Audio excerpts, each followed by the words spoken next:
não tem demonstrado o teu braço forte sobre a nossa vida.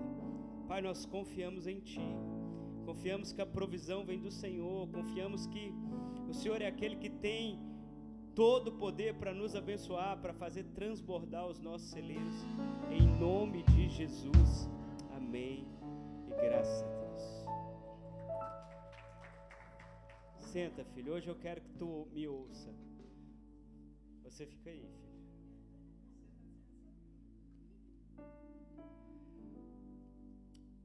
Esse final de semana, domingo, nós ministramos um sermão aqui sobre no lugar certo, na hora certa.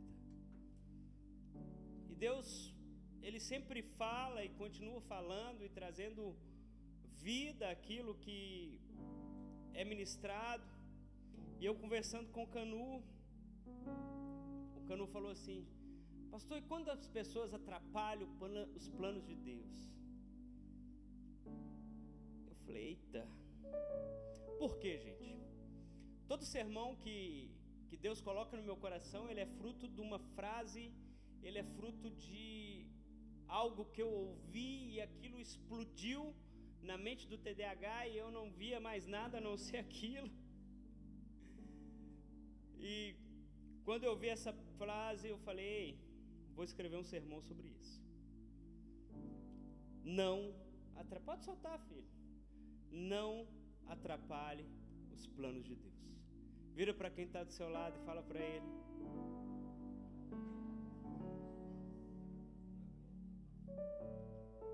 abre sua Bíblia comigo em Atos, no capítulo 5, no verso 38. Atos dos Apóstolos ou Atos do Espírito Santo, capítulo 5, versículo 38. Quem achou diz amém.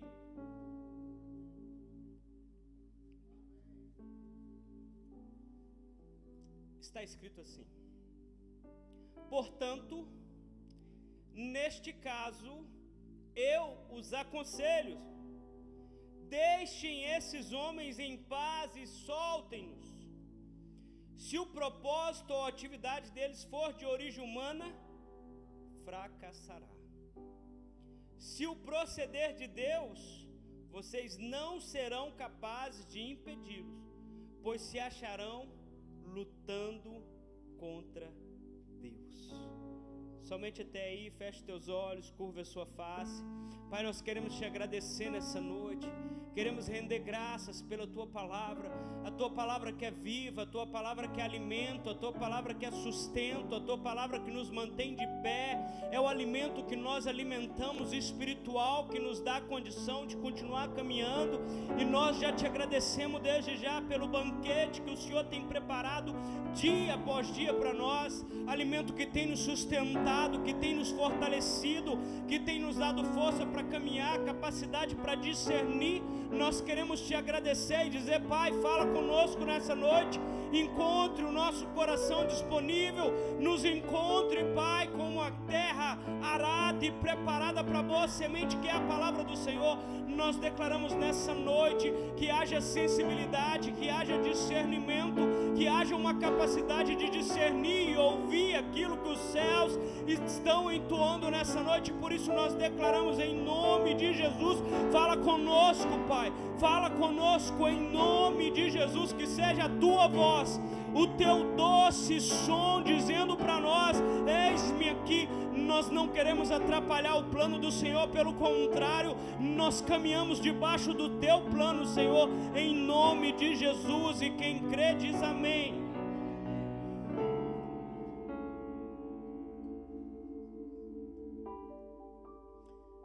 Hoje eu pedi para o Wilson descer porque o tom é outro, é uma conversa franca. Quem atrapalha o plano de Deus atrasa a própria promessa.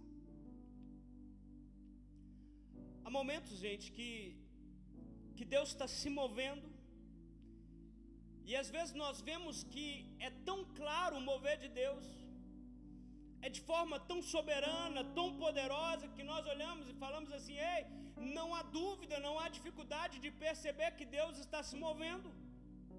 Talvez podemos até dizer, olha, nenhuma força humana é capaz de impedir o agir e o poder de Deus. Mas o mais impressionante é que, muitas das vezes, os maiores opositores dos planos de Deus não são o ímpio que está lá fora, não é Satanás que está tentando te parar o tempo todo. Talvez o que mais nos impressiona, as pessoas que mais têm capacidade de impedir, de atrasar e de parar, somos nós mesmos. Diga comigo, sou eu mesmo. Talvez bem intencionados, porém desalinhados. Quantas vezes com boas intenções, palavras de zelo ou atitudes de proteção, pessoas não atrapalharam o que Deus estava fazendo, ou talvez aquilo que Deus queria fazer. Tentaram impedir o processo. Alguns tentaram apressar a promessa.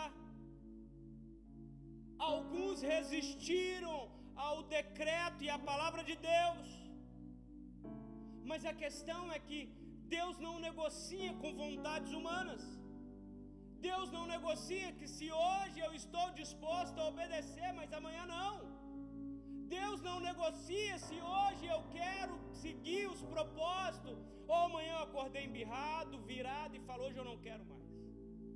Os planos de Deus vai se cumprir, independente da tua vontade. Em Atos, no capítulo 5, no verso 39, Gamaliel faz uma declaração com muita sabedoria. Gamaliel diz, se é de Deus, vocês não conseguirão destruí-los, e poderão até se achar lutando contra Deus. Jesus tinha sido crucificado. Os discípulos em Atos, no capítulo 2, tinham sido batizados com o Espírito Santo. Havia agora poder nos discípulos de pregar o Evangelho, de declarar as boas novas do Senhor. E a Bíblia fala que uma multidão ia se arrependendo e eles iam batizando e mais pessoas estavam sendo acrescentadas. A questão é que agora o Império Romano, que agora o Sinédrio começa a se levantar e eles começam a perseguir os cristãos, a perseguir aqueles que estavam ensinando e falando em nome de Jesus.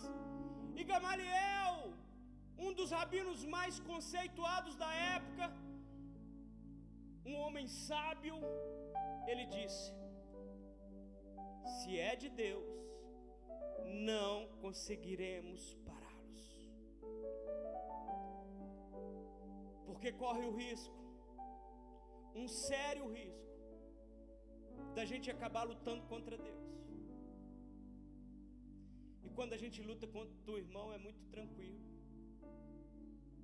Lutar contra o irmão ainda vai. O problema é querer lutar contra Deus. Esse é o risco que a igreja tem corrido, de ser encontrada em um momento onde ela está lutando contra Deus, contra aquele que ele diz servir.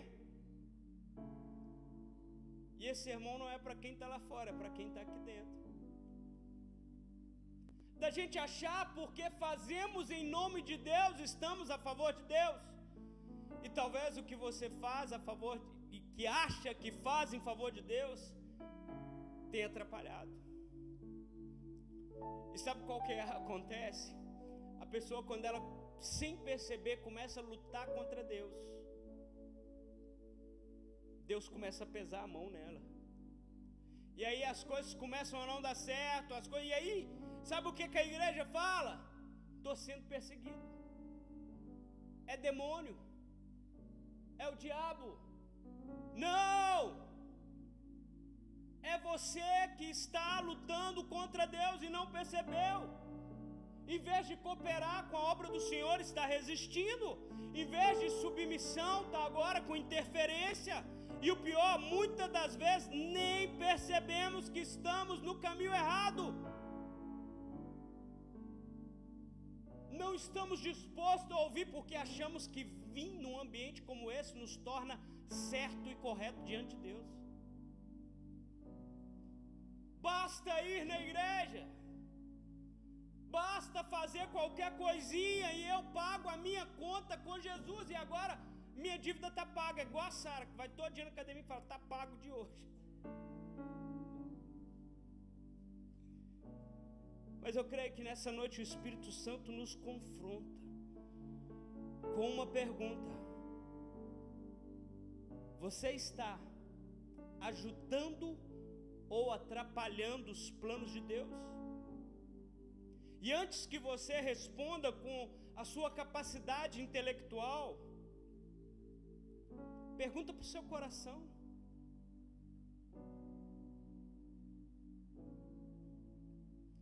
E eu quero mostrar alguns exemplos de pessoas ungidas, de pessoas cheias de boa intenção, que ainda assim atrapalharam os planos de Deus. Abra comigo em Mateus capítulo 16, a partir do verso 21.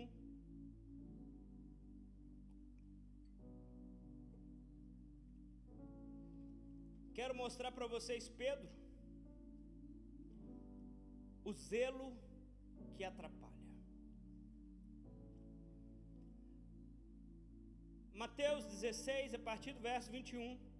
A partir de então, Jesus começou a dizer claramente aos seus discípulos que era necessário que ele fosse a Jerusalém e sofresse muitas coisas terríveis na mão dos líderes do povo, dos principais sacerdotes e dos mestres da lei. Ele seria morto, mas no terceiro dia ressuscitaria. Então Pedro o levou de lado e começou a repreendê-lo por dizer essas coisas. Jamais, Senhor, disse ele, isso nunca lhe acontecerá. Jesus, porém, se voltou para Pedro e disse: afasta-te de mim, Satanás, você é uma armadilha perigosa para mim.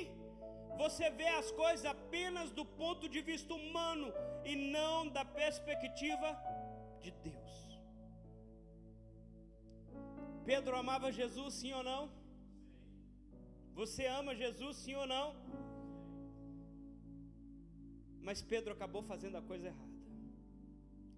O desejo de Pedro era proteger, mas naquele momento, sem discernir o que estava acontecendo, o amor dele se tornou um obstáculo para aquilo que Jesus queria fazer. Nem todo conselho que parece ser protetor é espiritual. Nem toda palavra bonita vem de Deus. Nem toda motivação é sincera e está alinhada com o céu. Quantas pessoas não estão se movendo por interesses e ainda estão santificando os seus interesses e colocando Deus? Fica comigo. Você veio, agora aguenta. Às vezes a gente quer impedir alguém de sofrer. Mas você já perguntou se talvez no reino de Deus, que existe princípios espirituais de plantio, de colheita, que talvez aquele sofrimento não é resultado de um plantio de muitos anos. E aquilo que você chama de sofrimento é colheita, resultado. E eu não estou falando só de coisas espirituais. E tudo é espiritual. A gente interfere. Porque talvez aquele sofrimento é processo que Deus está usando para forjar propósito. A gente sempre tem uma palavra de conforto. E tem hora que nós não temos nada para dizer. E sabe o que a gente faz? Deus está no controle de tudo. Deus vai cuidar, vai ficar tudo bem. E se o plano de Deus for que nada vai ficar bem? Pastor, eu tenho dificuldade de lidar com um Deus que diz que nada vai ficar bem. Mas se Deus quiser tratar com você e Ele quiser que nada vai ficar bem, até o dia que Ele decidir vai acontecer, gente. Nós pintamos um Deus que está lá com a varinha de condão para nos abençoar, para dizer: ai filhinho, você está aí sapecando, fazendo coisa errada, agora vem e eu vou te abençoar. E Deus está dizendo: ei, não é bem assim. O mesmo Deus que é amor, Ele também é justiça. Se você estiver fazendo start, você vai aprender que existe uma matéria que fala dos atributos divinos, que Deus é amor, que Deus é justiça, que Deus é soberano, Ele é onisciente, onipresente, onipotente, são atributos de Deus. E nesses atributos de Deus, a Bíblia fala que Deus é o quê?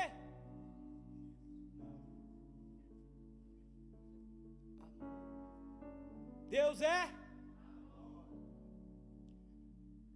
Preste atenção. O amor de Deus não pode confrontar a justiça de Deus. O amor de Deus não pode ser maior do que a justiça de Deus. Porque toda vez que você fizer algo, a justiça de Deus virá sobre a sua vida, mas ela virá em amor. O problema é que nós fomos ensinados que correção é a ausência de amor. Nós fomos ensinados que talvez a justiça de Deus, que Deus é um Deus bonzinho, e esse Deus que pintaram, que tem essa capacidade de julgar o homem, não existe. Mas eu preciso te dizer, existe. Deus é justiça, mas Deus também é amor. E a palavra de Deus diz que um dia todo joelho se dobrará e toda língua confessará que um dia nós nos colocaremos diante do Senhor e vamos prestar conta para Ele. Quer você queira, quer você não queira. Falta discernimento, gente, às vezes para ouvir a voz de Deus. Falta sensibilidade espiritual trocada por momentos de emoção. Parece piedoso, mas não é. E aí o profético, ele vem fazendo o quê? Por que Deus precisa levantar o profético? Por que Deus precisa estabelecer? Porque é nesses momentos que o profético denuncia aquilo que não é a movimentação de Deus. Aquilo que é Deus dizendo e falando: ei, eu estou movendo por uma ótica. E eu falo que pior do que desobedecer é fingir que ouve a Deus e na verdade você não ouve. É levantar a mão num culto e se privar do mover no secreto. É parecer de espiritual, mas ser pedra de tropeço no propósito. Cuidado com o zelo que protege quando Deus quer expor. Estão comigo? Cuidado com o amor que abraça quando Deus quer confrontar. A Bíblia fala que Deus corrige os seus filhos. E todo aquele que aceita ser corrigido, ele é filho. E aquele que não aceita correção, ele não é filho de Deus. Pedro não era o inimigo de Jesus, gente. Pedro caminhava com Jesus. Pedro recebe uma revelação de Jesus muito antes.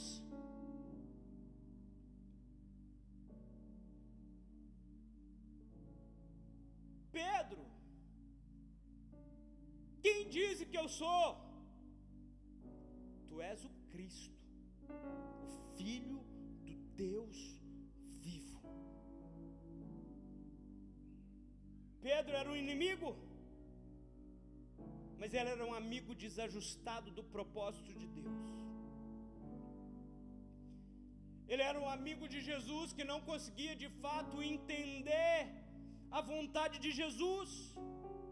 E toda vez que alguém caminhar perto de você, que ela não conseguir alcançar o seu coração, ela não vai entender aquilo que Deus está fazendo na sua vida.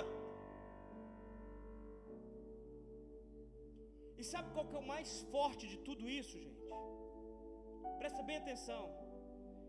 Você não precisa ser rebelde para atrapalhar o plano de Deus, não. Você não precisa de rebelião e rebeldia para atrapalhar o que Deus está fazendo. Basta estar desalinhado com a visão de Deus, com a visão da igreja, com a visão de onde você está. Estão comigo?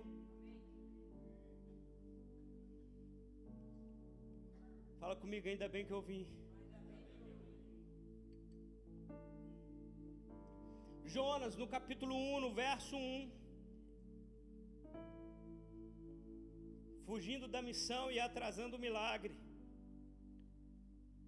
O Senhor deu a esta mensagem a Jonas, filho de Amitai: apronta-se, vá à grande cidade de Nínive, anuncie meu julgamento contra ela, pois vi como seu povo é perverso. Jonas, porém, se levantou e foi na direção contrária para fugir do Senhor. Desceu até o porto de Jope, onde comprou um navio que estava de partida para Tarsis, pagou a passagem e embarcou para Tarsis na tentativa de escapar do Senhor. Jonas não era ignorante. Jonas sabia o que Deus queria. Jonas só não concordava com o plano de Deus. Quantas pessoas não estão aqui na igreja, gente? Sabe o que Deus tem para cada um de vocês? E talvez só não estão vivendo porque vocês não concordam com o plano que Deus tem para a vida de vocês. Quantas pessoas fugindo do chamado, fugindo do ministério. Pastor, porque eu trabalho demais, então vamos orar para Deus te abençoar e tirar o seu trabalho, e agora Ele permitir que você faça a obra. Talvez a bênção do Senhor é tirar o seu trabalho então. Estão comigo? A gente sempre tem uma justificativa, gente.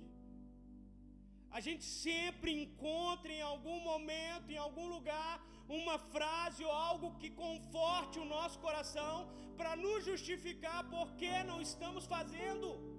Jonas tinha uma justificativa. Deus, você lembra quem é o povo de Nínive? Eles matavam por empalamento. Deus, o Senhor lembra?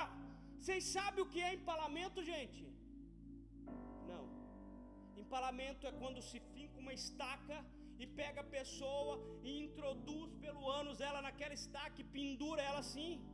O povo assírio era um dos povos mais terríveis e temíveis da face da terra.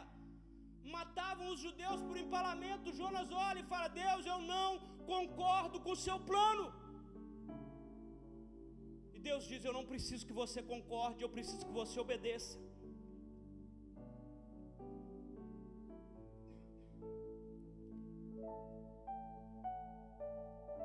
Jonas não rejeitou a Deus.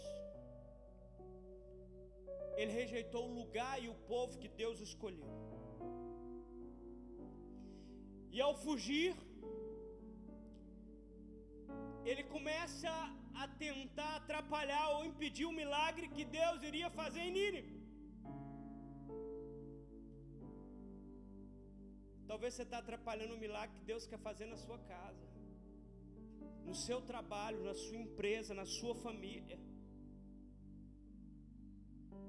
Homens e mulheres com palavras proféticas guardadas, entaladas, vivendo como tem algo que não sai. Deus falou, mas eles se calaram. Deus falou, mas eles correram. Deus falou, mas eles estão ocupados demais, vivendo as suas vidas para poder viver a vida de Deus.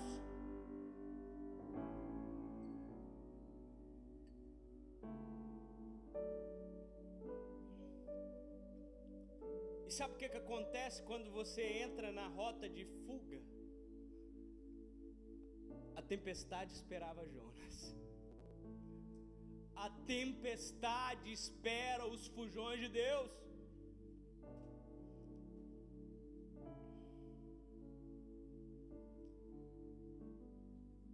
Fugir de Deus é dizer: venha a tempestade. Porque Deus não vai mudar o plano. Deus não vai mudar o plano. Deus não vai acordar e falar: é verdade, né? Luciano não quer. Vou ter de mudar o plano, porque eu queria que o Luciano fizesse, mas se ele não quer, vou mudar o plano. É sério. Como diz o Leonel, é sério. Vocês acham mesmo que Deus vai olhar e falar assim: ai, gracinha Edson, hoje ele não quer não? Deus vai levantar outro. Ou Deus vai levantar uma tempestade até que eu queira fazer o que Deus quer. Porque talvez está faltando uma palavra profética na sua casa, porque você está calado. Porque a salvação talvez não tenha chegado dentro da sua casa, porque você está calado. Porque talvez Deus não tenha curado pessoas, usado pessoas, porque você não tem permitido falar o que Deus tem colocado no seu coração. Você sabe qual que é o maior ato de salvação? É a obediência. Obediência é alguém dizendo: ei, eu caminho rumo à salvação. É dizer: ei, se Deus falou, eu caminho debaixo disso. Cheio de gente atrapalhando os planos de Deus, gente. E nessa noite nós estamos aqui para dizer: Senhor, nós não vamos atrapalhar mais. Amém? Texto de Gênesis, capítulo 16, verso 1.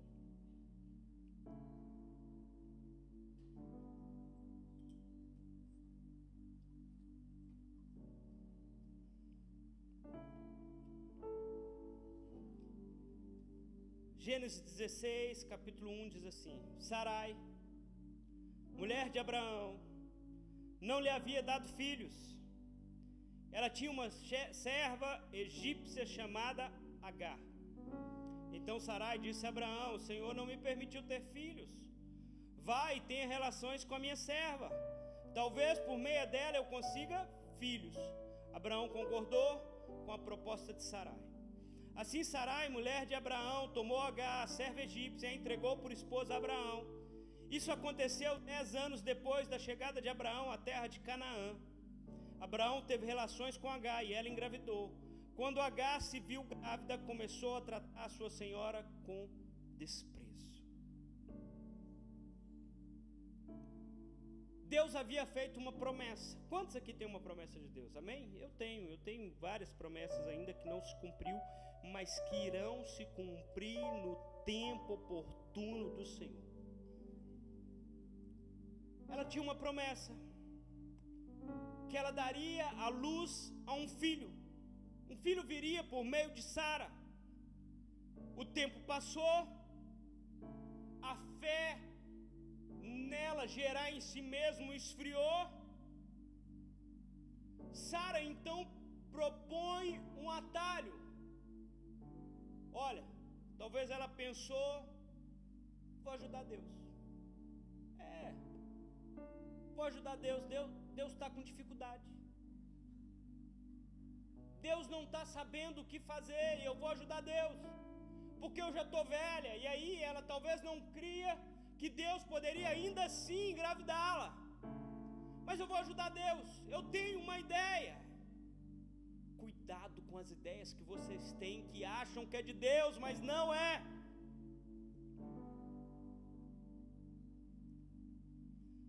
Sara então falou: olha, eu tenho um atalho. Vou dar uma ajudinha, uma ajuda humana para cumprir um propósito divino. O resultado é que nasceu Ismael, gente. Fruto de uma decisão precipitada. E com ela veio vários conflitos, divisões, consequências que ecoam até hoje. A promessa era verdadeira, ela tinha uma promessa de Deus? Tinha. Mas a ansiedade contaminou a promessa. A ansiedade contaminou o processo.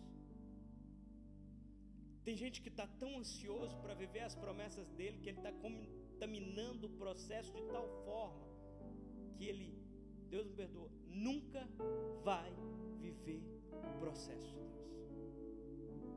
Você vai contaminando, que chega uma hora que você se invalida para viver a promessa. Gente que casa com quem Deus não mandou, gente que abre ministério fora do tempo, gente que está forçando portas que Deus não abriu para entrar. Sabe por quê? Não conseguem esperar o tempo de Deus. Há um tempo determinado debaixo dos céus para todas as coisas. E há um tempo para a promessa de Deus chegar na sua vida. Essa semana eu, fazendo devocional, e talvez domingo eu pregue sobre isso, mas eu li algo, desce a casa do olheiro, porque Deus é aquele que molda o vaso. E existem promessas para a nossa vida que ela não se encaixa no modelo de vaso que talvez nós estamos nesse momento. Você tem uma promessa de Deus? Tem, é legítima, é, Deus falou, falou. Só não é para o vaso que você é agora. Se você não mudar o vaso, não vive a promessa.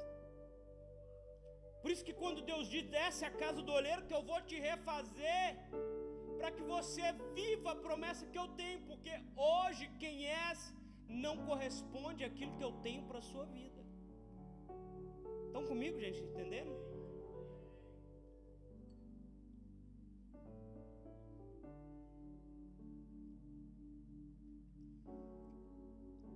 A pressa de hoje pode se tornar o peso de amanhã, gente. Cuidado para você não gerar Ismael, porque antecipou, tentando antecipar o tempo, tentando fazer com que algo acontecesse quando não era o tempo.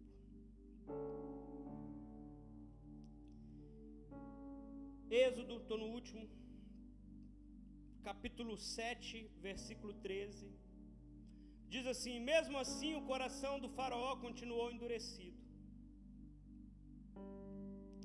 e ele se recusou a ouvir como o Senhor havia predito. Êxodo capítulo 8, verso 15 também diz: quando o faraó viu que havia alívio, tornou a endurecer o coração e não deu atenção a Moisés e a Arão, conforme o Senhor havia dito. Faraó representa líderes, sistema, pessoas que tentam resistir àquilo que Deus já decidiu fazer. Se Deus decidiu fazer, não entre aonde Deus já estabeleceu uma palavra. Mesmo com sinais, havia pragas, havia alertas. Deus estava dizendo: ei, não vá por aí.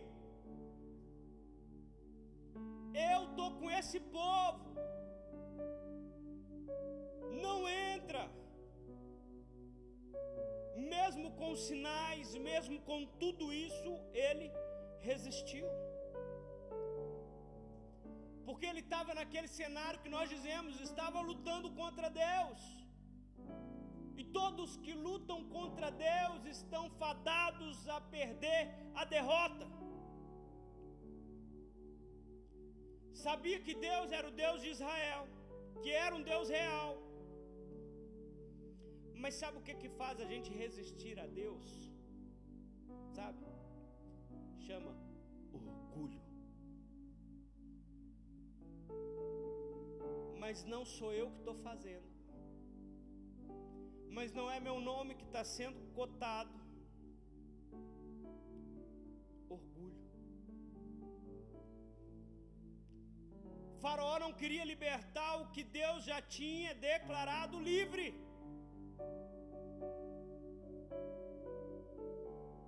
Quanto a gente tentando entrar num lugar que não te cabe mais, quantas pessoas querendo títulos que não lhe cabe, Quantas pessoas entrando em relacionamentos que Deus já estabeleceu e falou: filho, não é para você, não vale a pena.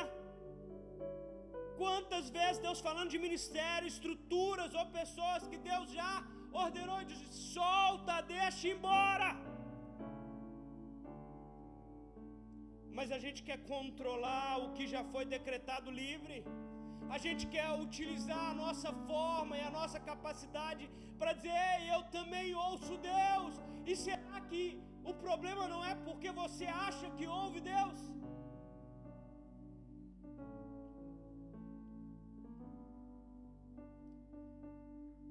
Deus, Ele usa pessoas.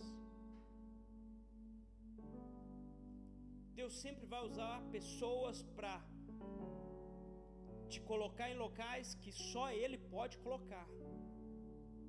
E quando Ele fazer isso, não vai ser um anjo que vai vir. Gabriel não vai vir, já fica avisado, tá? Miguel também não vai, a não ser que a pessoa tiver o nome de Miguel. Mas Deus vai usar alguém para te colocar em algum lugar. Mas Deus também vai usar alguém para te sacudir, para dizer: ei, cuidado, você está saindo da rota. Deus vai usar alguém para falar: ei, cuidado com o seu coração, o pecado jaz à porta, cabe porém você dominar. Faraó resistiu, mas ele impediu o êxodo? Não. Sofreu e morreu por resistir. Quem tenta segurar o que Deus está libertando termina quebrado, gente. Quem tenta entrar onde Deus está falando: ei, eu que estou corrigindo, não entra. Aí você está querendo entrar e Deus está: não entra, não entra. Aí se entra, Deus fala: então agora eu vou corrigir os dois. Agora eu vou tratar com os dois.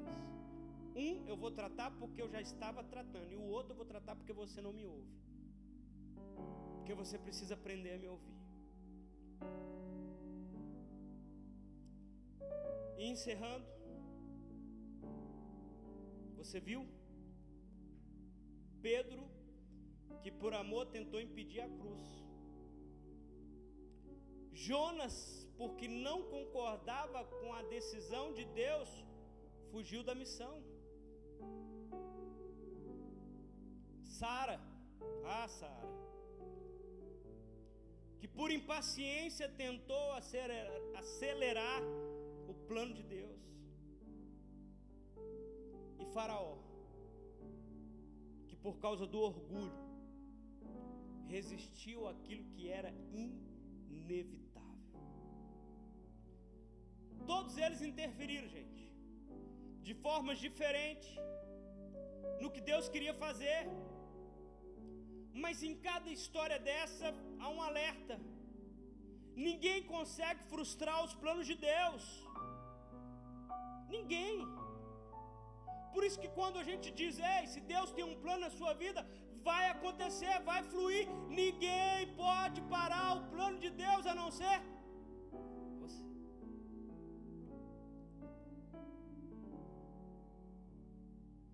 Mas eu creio muito que nessa noite o Espírito Santo pergunta: você está cooperando com o que eu estou fazendo, com o que eu quero fazer?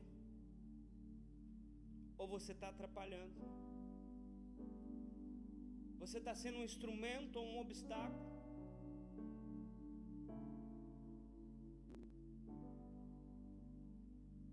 Você está ouvindo ou acha que está ouvindo?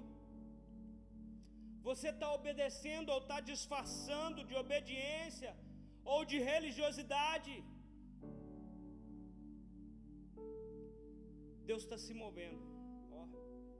Deus vai movendo. E quem não alinha naquilo que Deus está estabelecendo, Ele está dizendo: ei, ou eu te corrijo, ou eu te troco. O plano de Deus vai se cumprir, gente. Essa noite é noite da gente ajustar a nossa rota. é noite de reconhecer onde tentamos fazer do nosso jeito, é noite de reconhecer e dizer: Senhor, eu saio do controle para que Tu entre no controle. Senhor, eu saio da minha vontade para que a vontade do Senhor se cumpra. Senhor, eu saio da minha posição para viver a Tua posição, porque a Tua posição é boa, a Tua vontade é boa. Curva sua face.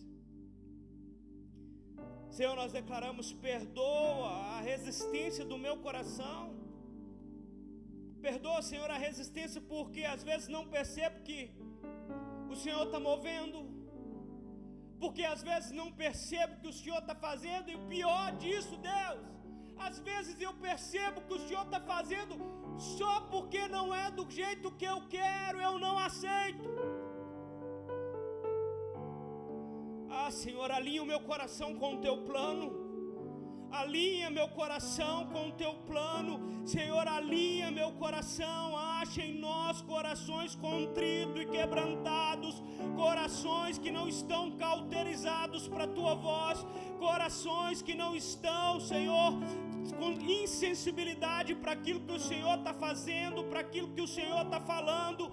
Pai, nós declaramos nessa noite: nós não seremos pedra de tropeço, nós não seremos resistência, nós não seremos aqueles que são chamados como os do contra. Não, Pai, nós somos aqueles que dizemos sim para a Tua obra, que dizemos: Senhor, nós vamos continuar caminhando, nós vamos continuar fluindo. Pai, nós não queremos ser um obstáculo, pelo contrário, nós queremos dizer: Senhor, usa-nos a nós, envia-nos a mim, acha em nós um coração, Pai. Ah, Senhor, Ramada Cantarabachara Mararabassai.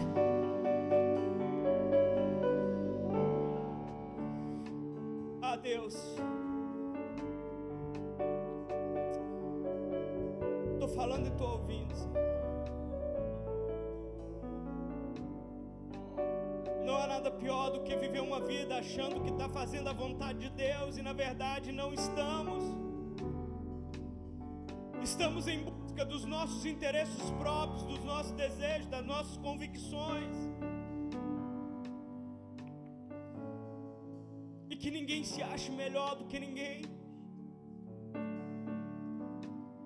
Que não ache orgulho em nós, Senhor. Porque todos nós estamos nus e patentes diante dos olhos do Senhor. O Senhor sabe os nossos pensamentos, o nosso coração. Nós queremos dizer: nós não atrapalharemos o plano do Senhor, nós não vamos atrapalhar a Tua obra. Nós cremos que o Evangelho vai continuar crescendo. Nós cremos, Pai, em nome de Jesus, que pessoas serão alcançadas. Nós cremos em nome de Jesus que o Senhor vai tocar pessoas. Nós cremos, Pai, que o Senhor vai nos dar discernimento, Pai. A igreja do Senhor precisa te ouvir a Tua voz.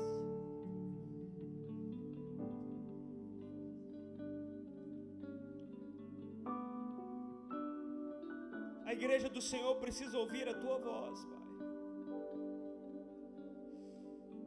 Porque a Tua voz direciona, a Tua voz nos traz norte, a Tua voz nos traz conforto, a Tua voz nos traz suprimento, alimento, a Tua voz é alívio, a Tua voz é refrigério, a Tua voz nos sustenta quando em meio a outros sons nós não temos nada. Nós declaramos que nós não atrapalharemos o plano do Senhor, Pai, em nome de Jesus. Fala ao nosso coração, traz aos nossos ouvidos a capacidade de Te ouvir, a capacidade de obedecer e dizer: Pai, ainda que seja custoso, penoso, ainda que me custe muita coisa, eu escolho servir ao Senhor e fazer a Tua vontade. Pai, Jonas fugiu, mas nós não vamos fugir. Sara tentou ajudar Deus do jeitinho dela, mas nós não vamos. Vai ser do seu jeito, Senhor, vai ser no seu tempo, vai ser da forma que o Senhor quer.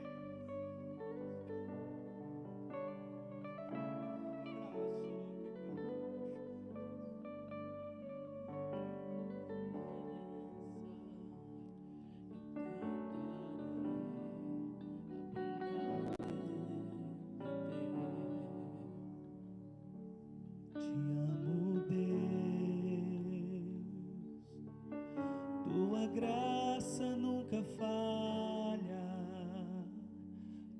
os dias eu estou em tuas mãos.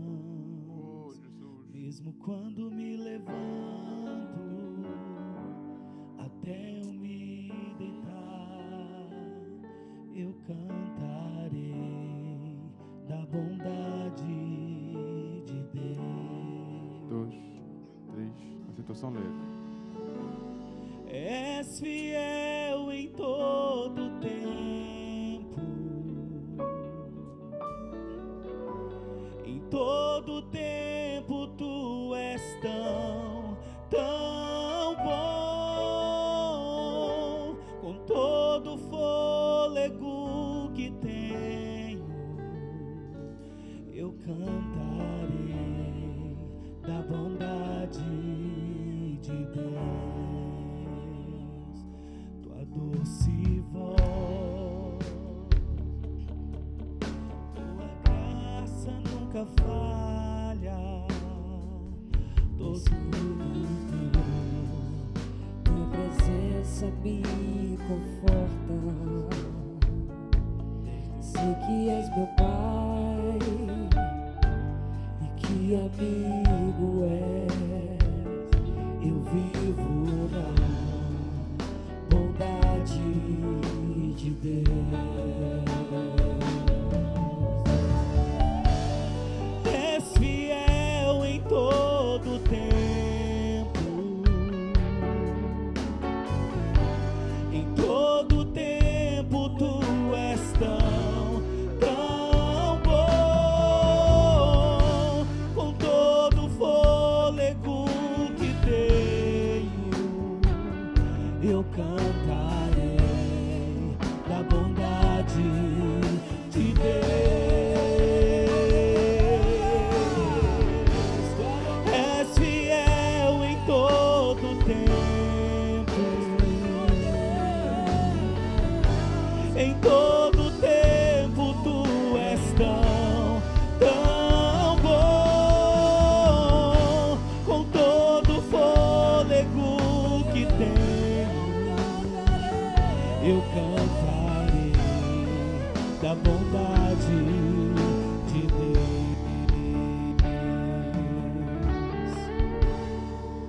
Jesus, a fidelidade nunca falha, Senhor.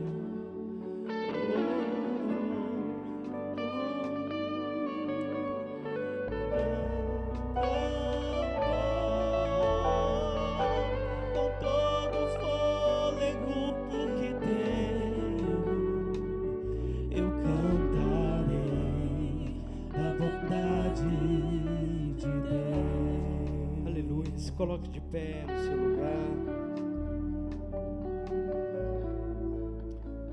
Eu quero te abençoar para que você volte para sua casa, debaixo dessa palavra com muito temor.